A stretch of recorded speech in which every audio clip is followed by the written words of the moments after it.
The tri-state area, comprising New York, New Jersey, and Connecticut, is currently facing one of the worst flash flooding events in recent history.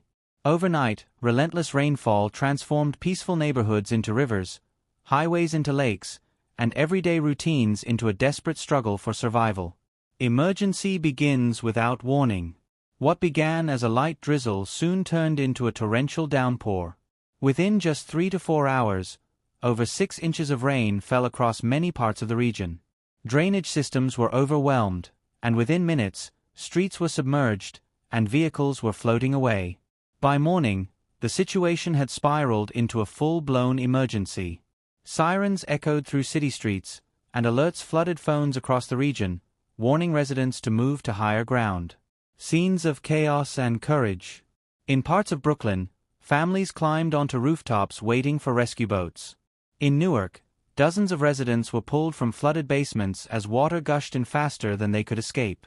Emergency crews, working without rest, battled rising waters, collapsed roads, and limited visibility to save lives.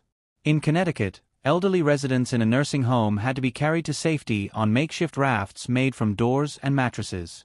One local fire chief described the situation as a war zone, only the enemy is water. Infrastructure collapse and mass disruptions. Transportation in the tri-state area is paralyzed. New York City subways are shut down on multiple lines. Major highways such as the I-95, FDR Drive, and Garden State Parkway are either completely underwater or blocked due to landslides. Flights have been canceled at LaGuardia, JFK, and Newark airports, and power outages have left more than 150,000 homes in darkness. Utility companies are working under dangerous conditions to restore electricity, but the process is slow and risky. Voices from the ground. People are sharing heartbreaking stories.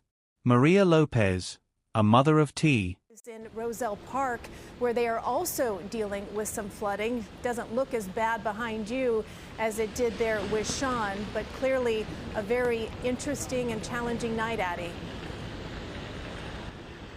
Yeah, Christine, it's still raining out here, but at one point torrential rains came down so quickly and rapidly it flooded multiple streets and shut multiple down. It's why you see barricades behind me closing off the street. And this Maserati right here, police tell me that it stalled out because water reached such a high level in this area. As you can see, most of the water is gone now. But take a look at this video right here. This is how much rain fell in this area. You can see ankle deep water, those cars driving through that deep water. But a lot of authorities saying if you see cones, don't drive around them because you just don't know how deep that water is. But I also want to bring you out here to show you the extent of the damage of what that flooding in those streets did.